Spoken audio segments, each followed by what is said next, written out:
आँख है भरी भरी और तुम मुस्कुराने की बात करती हो। आँख है भरी भरी और तुम मुस्कुराने की बात करती हो। नमस्कार दोस्तों, मेमोरी इम्प्रूवमेंट का छठा टेक्निक है एक्रोनिमस। एक्रोनिमस का मतलब होता है अक्षर संकेत। इस टेक्निक का प्रयोग मेंस के एग्जाम में मुख्यतः किया जाता है। एग्जाम दो तरह के होते हैं, एमसीक्यू टाइप का एग्जाम और लिखने वाला एग्जाम, जिसे हम सब्जेक्टिव एग्जाम या डिस्क्रिप्टिव एग्जाम कहते हैं। उसमें क्या होता है कि जब छात्र को लंबे लंबे उत्तर लिखने होते हैं तो कुछ पॉइंट्स छात्र भूल जाते हैं। लंबे लंबे उत्तर याद तो कर पाते हैं, उसे मेमोरी में सहज कर रख भी पाते हैं, लेकिन विश्वविद्यालय परीक्षा के दौरान उत्तर लिखने वक्त कुछ छात्र कुछ पॉइंट्स को भूल जाते हैं। मान के चलिए कि 1857 के क्रांति का वो 10 कारण याद किया, तो 10 कारण याद तो कर लिया, लेकिन लिखते समय वो 6-7 कारण तक लिखा, बाकी 3 कारण वो भूल गया। या मान के चलिए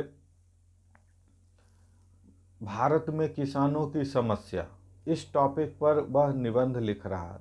उसने 15 पॉइंट्स या 15 टॉपिक्स सोच के रखा है कि ये चीज़ मैं लिखूंगा, लेकिन एग्ज़ाम में क्या होता है, उसमें से वो कुछ लिखते हैं और कुछ भूल जाते हैं।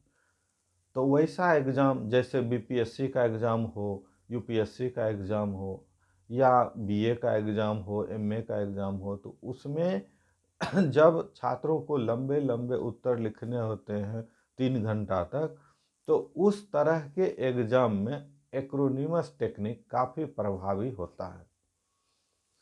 इसमें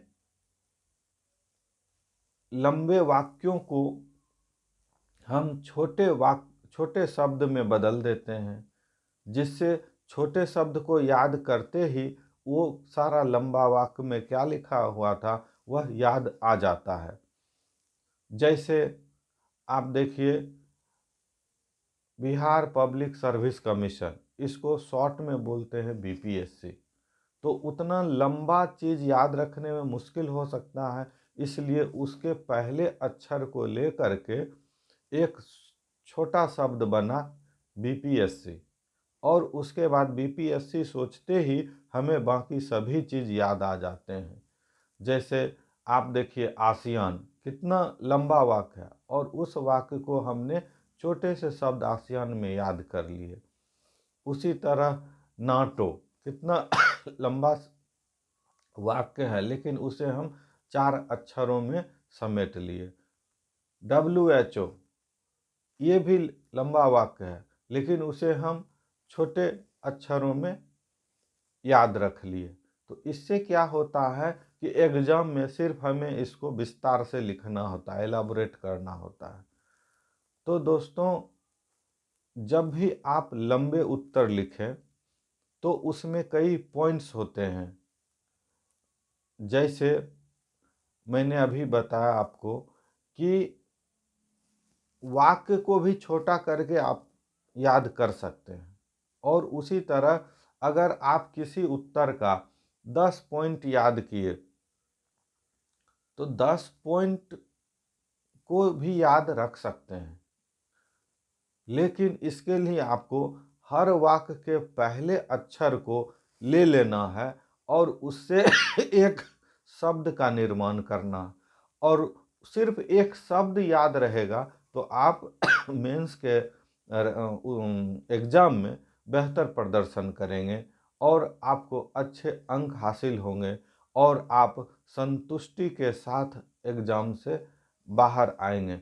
क्योंकि आपने सभी पॉइंट्स जितने याद किए थे सब लिख दिए, एक भी पॉइंट्स आपने नहीं छोड़ा, इसलिए आपको अंदर से संतोष फील होगा। तो वीडियो देखने के लिए दोस्तों बहुत बहुत धन्यवाद।